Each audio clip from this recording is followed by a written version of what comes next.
Bonjour et bienvenue aujourd'hui au Presque Studio Air et Cosmos. On est aujourd'hui avec Benjamin Blandin et on va parler de la guerre asymétrique chinoise. Ouais. Bonjour Xavier, merci de m'avoir. Avec grand plaisir. Pourquoi tu t'y connais en guerre asymétrique chinoise? Alors, il se trouve que je fais un doctorat en ce moment en géopolitique dont la thèse porte sur la guerre asymétrique en mer de Chine méridionale et notamment l'action de la Chine. Et tu es basé sur place, ce qui fait en Malaisie, tout à fait.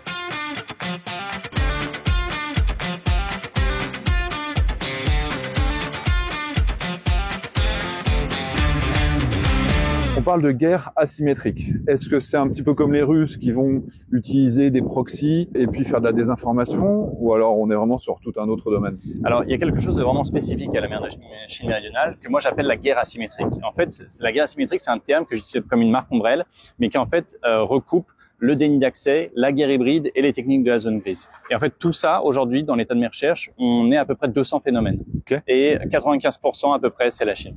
D'accord. Eh bien, alors, si on commence par ce que le commun des mortels comme moi connaît, parce qu'on en est victime déjà avec la Russie. Est-ce qu'il y a de la déstabilisation des États pour essayer de faire changer leur politique? Absolument. Ça s'est vu aux Philippines, ça s'est vu au Vietnam, pas trop en Malaisie, mais il y a eu récemment quelques coups de pression amicaux. De quelle manière? C'est comme ils manipulent les élections? La Chine a publié un document où en gros, elle enjoignait la Malaisie d'arrêter d'exploiter le gaz et le pétrole dans sa propre zone économique exclusive. D'accord, sympa.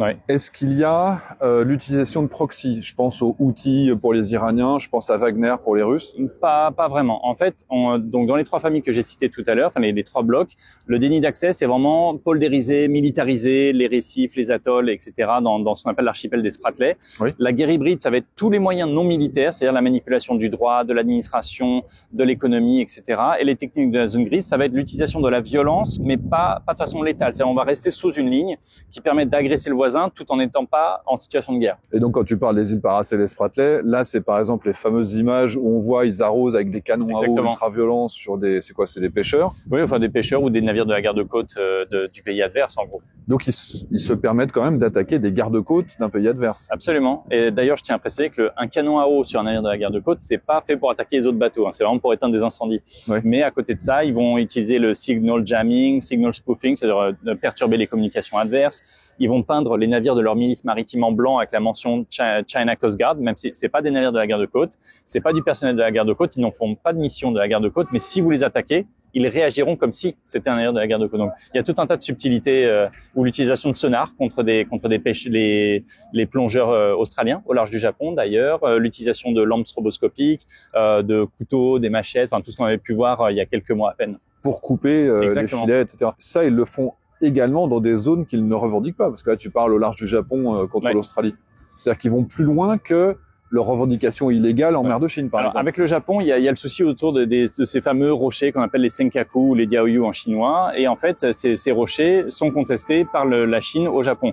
Et comme ils ne peuvent pas forcément aller plus loin là-dessus, ils embêtent le Japon d'une autre manière. Alors, on va rappeler quand même que la Chine est totalement enclavée, puisque le Japon a tout un filet d'îles qui va quasiment jusqu'à Taïwan, que Taïwan derrière ça continue avec tous les autres pays. Donc la Chine même, elle peut même pas faire sortir ses sous-marins nucléaires. Alors c'est ce qu'on appelle la première chaîne d'îles. En fait, certaines personnes disent que c'est hermétique. En réalité, non. C'est les sous-marins chinois se déploient dans le Pacifique, les porte-avions chinois se déploient dans le Pacifique. C'est juste qu'ils ne peuvent pas le faire sans qu'on ne soit pas au courant. C'est la réalité. On parle de désastres écologiques également. Il y en a deux qui me viennent à l'esprit.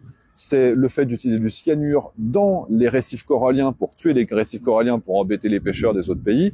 Et c'est la fameuse construction de ces îlots artificiels qui permettent d'étendre la ZEE. Mais alors, évidemment, est-ce que c'est de la fake news, de la désinformation pour dire que les Chinois sont méchants alors qu'en fait ils sont très gentils? Ou ils ont vraiment ces pratiques? Non. Alors, il faut imaginer qu'il y a différentes techniques pour élargir, on va dire, une île ou pour poldériser un récif. Les Chinois utilisent une technique où on va excaver des millions de tonnes de sable au fond des océans, et donc on détruit les coraux, on détruit les abris pour les poissons et toutes ces choses-là, et on déverse ce sable ou ces coraux pulvérisés pour élargir la surface. Donc ça, c'est la première technique. C'est totalement dévastateur pour l'environnement. La deuxième technique, je ne sais pas s'ils ont utilisé du cyanure. Ce qu'on sait, c'est que après qu'un groupe de 150 navires de la milice maritime chinoise ont résidé dans un atoll, quand ils en sont partis, toute la nature était morte. Ouais. Ça a été prouvé. Les Philippins ont envoyé des scientifiques qui ont fait des enquêtes de terrain. Ils ont pris des photos, ils ont fait des relevés, ils ont analysé ce genre de choses. Et de fait, on peut constater que l'environnement a été détruit. Et pas seulement un, mais 2, 3 atolls successifs. Est-ce que c'est du coup, c'est quand même une répétition? Absolument. Ils font ça régulièrement? Alors ça ne veut pas dire que c'est intentionnel. Ouais. C'est le résultat d'avoir déployé autant de navires, mais est-ce que c'est ce qu'ils voulaient au début? J'en suis pas forcément sûr. Ok. Au niveau tension avec les autres États, par exemple les îles Paracel-Spratly, c'est un chapelet avec des dizaines et des dizaines d'îles. Oui. Chacun en revendique une ou deux. Est-ce que petit à petit ils s'étendent et ils arrivent à en revendiquer de plus en plus, ou alors ils restent quand même relativement sur leur position et ils estiment juste qu'il faut exproprier les autres par le droit, ou alors ils vont vraiment plus loin? Alors là-dessus, c'est assez intéressant parce que jusqu'en 1932, toutes les cartes de la Chine indiquent la partie la plus au sud du pays, c'est l'île de Hainan. Donc quand vous regardez Paracel, c'est au-dessus de ça, les Spratly, c'est encore plus au sud. Donc jusqu'en 32-35, soit ils n'étaient pas au courant que ça existait, soit ils ne le réclamaient pas. Okay. Et puis il se trouve que 1974, donc il y a eu une sorte de bataille navale entre le Vietnam et la Chine. La Chine a gagné et elle a occupé toutes les Paracels. 14 ans plus tard, nouvelle bataille navale, cette fois-ci dans les Spratly, toujours contre le Vietnam, nouvelle victoire chinoise, et là, la Chine a commencé à occuper 7 récifs qu'elle a ensuite transformés en îles artificielles. Et alors là, c'est des tensions avec qui? C'est même Brunei, Taïwan, les Philippines, l'Indonésie, le Vietnam, j'en oublie? Alors virtuellement, la Chine est en conflit territorial avec tous ses voisins maritimes, absolument 100%. Donc ça commence avec la Corée, le Japon, Taïwan, les Philippines, la Malaisie, l'Indonésie, et Brunei, tout à fait, et le Vietnam. Donc en tout, c'est 7 à 8 pays différents. Et alors, avec tous ces pays, est-ce qu'ils ont la même attitude agressive, ou alors ils sont forts avec les faibles et ils parlent à parité avec ceux qui peuvent résister? On va dire qu'il y a certains pays qui sont plus dans l'accommodement raisonnable. Donc Brunei et la Malaisie, ça veut pas dire qu'ils vont rien faire, mais ils vont tenter de trouver de l'apaisement, la diplomatie, le dialogue autant que possible. Et vous avez des pays comme le Vietnam et les Philippines qui, eux, sont vraiment confrontés à la violence de la Chine en permanence. Il y a une source qui s'appelle CSIS China Powers, et ils ont édité comme ça une liste de 73 incidents entre 2010 et 2020, 50% entre la Chine et le Vietnam, 25% Chine et Philippines. D'accord. Et est-ce que les autres pays prennent des mesures coercitives, ou alors il y a un peu comme l'Union européenne face à la Russie, on les regarde voler des missiles au-dessus de notre territoire, ils nous brouillent puis on fait rien? Alors c'est un peu plus dynamique, je dois dire. Tant mieux. Alors le Vietnam et les Philippines, par exemple, ont deux stratégies très différentes. Le Vietnam, lui, il a dépensé très peu pour développer sa marine ou sa garde-côte, mais ils ont dépensé des milliards pour eux aussi poldériser un certain nombre d'îles, d'îlots, de récifs et autres. Les Philippines, c'est l'inverse. Ils ont rien dépensé pour développer leurs îles, mais ils ont commandé presque 200 navires de tout type et de toute taille depuis 20 ans. Y compris à la France. Tout à l'heure, je te posais la question aussi des proxys. Moi, je considère que la Corée du Nord est quasiment un proxy pour la Chine. Oui, c'est vrai. Est-ce que, ouais, t'es quand même d'accord sur ce constat? Moi, je suis tout à fait d'accord, mais c'est plus pour embêter la Corée du Sud ou le Japon que pour autre chose. Oui, bien sûr, mais c'est pas des visées territoriales dans ce cadre-là, c'est plus pour essayer de déstabiliser et pour forcer ces deux pays, dont le Japon, a dépensé des fortunes en défense. Alors pour l'instant, le Japon est plutôt raisonnable. On est aux alentours de 1% du PIB pour l'armée, ce qui est assez relativement faible. Ouais. Mais s'ils le portaient à 2%, ils auraient la première flotte d'Asie. Donc c'est pour montrer un peu les choses sont très relatives en fait. Et ces autres pays, on parlait de la Corée, du Japon, on voit qu'ils préparent même d'avoir des porte-avions et pas simplement des porte-aéronefs. Ça, c'est une évolution de leur doctrine pour s'aligner sur la doctrine de plus en plus agressive de la part de la Chine, ou alors c'était prévu depuis des décennies? Ça existait à l'état de concept, on va dire, depuis 10, 15, 20 ans. Mais en fait, forcément, plus les tensions avec la Chine ont augmenté, plus eux également ont augmenté leur résolution, leurs investissements autres. Aujourd'hui, on n'est pas sur des porte-avions, on est vraiment sur des porte-aéronefs, puisqu'ils ont commandé des F-35. La Corée l'a fait, le Japon l'a fait. Ça veut dire qu'il n'y a pas de catapulte. C'est la grosse différence. Exactement. Et donc, le Japon a déjà transformé 2 porte-hélicoptères en porte-aéronefs. La Corée, pour l'instant, on est toujours à l'état des plans, mais ça paraît plutôt pas mal engagé. Ouais. Parce qu'il faut savoir que dès le début, les porte-hélicoptères japonais avaient été conçus pour pouvoir être transformés facilement en porte-aéronefs, et notamment pour pouvoir embarquer les F-35B qui sont à décollage et atterrissage vertical. Est-ce qu'on peut étudier plus précisément un cas d'étude que toi, tu trouves particulièrement riche, je sais pas, le Taïwan, d'autres zones? Oui, alors Taïwan, justement, il y a eu tout un tas de simulations militaires effectuées par les Américains notamment, les Taïwanais eux-mêmes. On a même maintenant des jeux de plateau pour simuler des confrontations entre la Chine d'un côté et les bons de l'autre. Et donc il y a Flashpoint qui a fait ça. Il y a 2 ou 3 différentes solutions. Récemment, il y a le média Bloomberg qui avait publié en fait des scénarios en fonction d'une invasion de Taïwan par la Chine, en fonction que ça durait 3 semaines, ou quelques semaines, 2 mois ou 6 mois. Il essayait de calculer en fait l'impact sur l'économie mondiale. Et en fait, on allait de 5% de récession jusqu'à 30% d'effondrement de l'économie. Donc, il y avait vraiment des conséquences spectaculaires.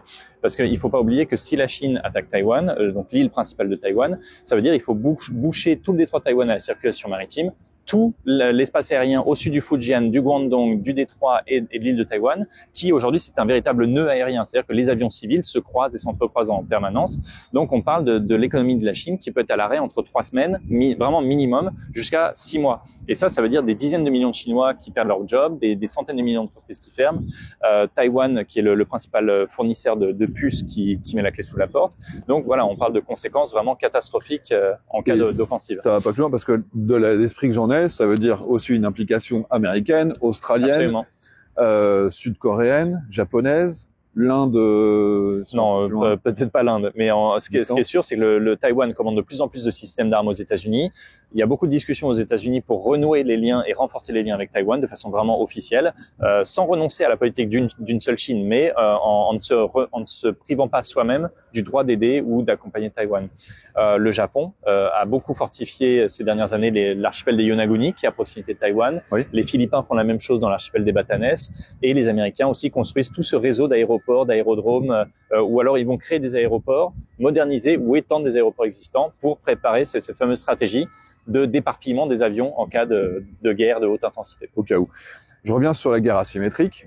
Est-ce que ces États, victimes de la guerre asymétrique chinoise, ont quand même trouvé des débuts de solution? Est-ce que eux, ils ont une politique offensive pour faire la même chose à la Chine? Tu as donné l'exemple de la création d'îlots artificiels, mais est-ce que dans le domaine informationnel également, ils essaient de faire des choses? Pour ce que j'en sais, dans le domaine informationnel, on est encore très bas. Il y a des efforts de fait. Les Philippines ont créé, par exemple, le gouvernement des Philippines a créé un site internet dédié pour communiquer là-dessus. Aujourd'hui, il y a cette politique de transparence sur les incidents avec la Chine, où avant on cachait ça sous le tapis. Maintenant, c'est révélé en détail avec des photos, des vidéos, des récits, des explications, quasi en temps réel d'ailleurs, ou même parfois en temps réel. Donc, les Philippines testent ça. Les Philippines ont testé l'aspect diplomatique aussi, l'aspect légal, en allant à la Cour internationale de justice. Et ils développent leur marine. Donc c'est vraiment multispectral. Ils essayent autant que faire se peut avec leurs moyens limités, mais ils essayent à minima de ne pas se laisser faire. Et en termes de politique de pression, notamment je pense à la Russie, on sait qu'un certain nombre de pays, par exemple la Philippine, ont annulé un contrat d'armement pour des hélicoptères avec la Russie, le Vietnam sur des bateaux également, ils se sont tournés vers la France, l'Indonésie a annulé l'achat des Sukhoi 35 au profit du Rafale, on peut pas s'en plaindre. Ouais. Un des effets secondaires serait a priori qu'ils demandent à la Russie de faire pression sur la Chine, sinon ils arrêtent d'acheter du matériel à la Russie. Ouais. Est-ce que c'est quelque chose dont tu as entendu parler? Alors je pense pas que les pays de l'Asie du Sud-Est aient un pouvoir d'influence suffisant pour faire fléchir la Russie ou pousser la Russie à aller parler à la Chine pour leur intérêt. Ça, clairement, j'y crois pas beaucoup. Ce qu'on voit, c'est qu'ils se modernisent. Ils achètent des radars aériens, des radars maritimes, ils modernisent leur plateforme. Il y a une chose qui est peu connue, c'est qu'il y a eu toute une période de 20 à 25 ans où les pays d'Asie du Sud-Est, en fait, ont eu des budgets vraiment à l'os. C'est-à-dire que 97, crise financière asiatique, grippe porcine, grippe aviaire, le tsunami de 2004, la crise des subprimes. Enfin, il y a eu un cumul de crises qui font que si les budgets sont restés constants en valeur, en fait, comme ils n'étaient pas augmentés, avec l'inflation aidant, en réalité, ils baissaient. Ouais. Et donc, quand on voyait ces articles en 2014, 2015 qui parlaient de course aux armements, clairement, il n'y a pas eu du tout de course aux armements. On est vraiment sur une légère remontée. En fait, on rattrape par rapport à la perte de budget en réalité. Et il y a une coordination entre ces États pour être capable, encore une fois, dans le domaine informationnel ou asymétrique, de faire face à la Chine. On le souhaiterait. Enfin, moi, à titre personnel, j'en vois le potentiel. Mais aujourd'hui, il y a des problèmes de confiance, il y a des problèmes de protocole qui n'existent pas. Alors, les Philippines et le Vietnam ont beaucoup resserré leurs liens ces dernières années, mais c'est assez exceptionnel. Les autres pays, enfin, Malaisie et Vietnam, Malaisie, Philippines, il y a toujours une sorte de fond un peu de manque de confiance. Et en fait, il faut savoir que au niveau national, dans chacun de ces pays, avec la marine, la garde-côte et la milice maritime, quand il y en a une, qui sont organisées différemment, certaines gérées au niveau local, régional ou national, avec des bases de données différentes, des standards de données différents. En fait, chacun de ces pays n'a pas aujourd'hui la vue complète sur son espace maritime ou son espace aérien. Donc, s'ils ne l'ont pas au niveau national, de facto, ils peuvent pas le partager à l'échelle régionale. De coordination. Et les cas de désinformation avérés, comme par exemple quand la Chine avait attaqué l'Australie d'envoyer des soldats pédophiles, etc., qui avaient été des fake news ouvertement dénoncés, ça les empêche pas de continuer ou vraiment ils ont arrêté dans ce domaine? Alors aujourd'hui, les médias chinois ne sont pas interdits où que ce soit, ni en Asie-Pacifique, ni en Asie du Sud-Est. Les médias d'État, CGTN et autres, bombardent, ou le China Daily bombarde les réseaux sociaux ou Internet de fake news presque tous les jours. Enfin, moi, alors dans un autre domaine, je me rappelle de l'ambassadeur de Chine à Paris, qui disait que le gouvernement laissait les vieux mourir, puis ensuite, il disait que Taïwan faisait partie de la Chine depuis Jésus-Christ, etc. je te le dis rapidement, c'est pas le cas. Et en fait, voilà, ça c'est vraiment une campagne massive, continue, répétée sur tous les canaux de communication. Et le pire, c'est qu'ils ont des relais de communication, des influenceurs locaux, c'est-à-dire pas chinois, mais locaux, dans chacun de ces pays-là, qui vont retransmettre leur message. Tu connais l'exemple en France très récent, dans les musées, par exemple, oui, le musée, tu as entendu parler, ils ont changé le musée Guimet notamment. Bah voilà, pour que le Tibet n'apparaisse plus en tant que... Le Tibet n'existe plus, la Mongolie n'existe plus, etc. Ouais. Tout ça, c'est des morceaux de la Chine de l'Est, de l'Ouest, du Sud. Mais c'est de l'ordre du symbolique. Mais le problème, c'est que ces musées-là se plient à ces demandes, alors que pourtant, ce sont des musées censés raconter l'histoire de l'Asie. Et quand est-ce qu'on arrête de reculer? C'est une excellente question. Globalement, ce que nous on voit ici à 1%, c'est... Alors, je dirais pas que c'est 1%, mais en fait, ce qu'on voit nous, c'est la partie la plus visuelle, la plus graphique, c'est-à-dire ce qui passe aux 20h de TF1 ou BFM TV ou les autres médias internationaux. Et donc, quand un navire chinois enfonce un navire philippin, quand il y a le tir avec les sécanois, etc., ça passe à la télé. Mais en réalité, ça, c'est uniquement 10-15% du total. On parle pas de déni d'accès, on parle pas de guerre hybride. On parle en fait, c'est seulement le segment technique de la zone grise qui apparaît dans les médias. Parce que voilà, c'est visible. Parce que parler à la télé aux 20h de TF1 de la manipulation du droit, bon, c'est pas que ça n'intéresse pas grand monde, mais c'est un peu complexe. Et guerre cyber, on en a pas parlé? Pour autant que je sache, ça n'a pas encore été trop utilisé par la Chine. Alors, j'expliquais, ils ont fait la perturbation des signaux, perturbation des radios, etc. Mais pour l'instant, ça s'arrête à peu près. Pas au niveau qu'on peut attendre de la Corée du Nord, de l'Iran ou de la... Je t'avoue que les navires utilisés par les Philippins sont pas nécessairement suffisamment complexes pour avoir besoin de les pirater. Ouais, mais même pour déstabiliser les économies, etc. C'est vrai qu'on pourrait imaginer des attaques. Alors, la Chine a des moyens plus simples. Les mesures des rétorsions économiques, empêcher les flux de touristes chinois vers ces pays-là. Est-ce que, au-delà de tout ça, qui sont encore une fois des moyens sous le seuil de la guerre réelle, est-ce que tu penses que on a moyen d'empêcher la Chine d'aller vers une guerre ouverte dans les îles Paracélespratées pour commencer, puis vers le Taïwan d'une manière générale? Alors, ce qu'on observe, c'est que la Chine, de manière générale, déteste être mise en lumière. Donc, lorsque les Philippines ont commencé leur politique de transparence, justement, la Chine a vraiment détesté ça, et on observe clairement que dès que les Philippines ont commencé à l'adopter, cette fameuse stratégie, immédiatement, la Chine a contre-attaqué en étant plus agressif, plus régulièrement, de façon plus violente, avec une plus grande diversité de moyens. Mais ça ne veut pas dire qu'il faut se laisser impressionner ou qu'il faut s'arrêter.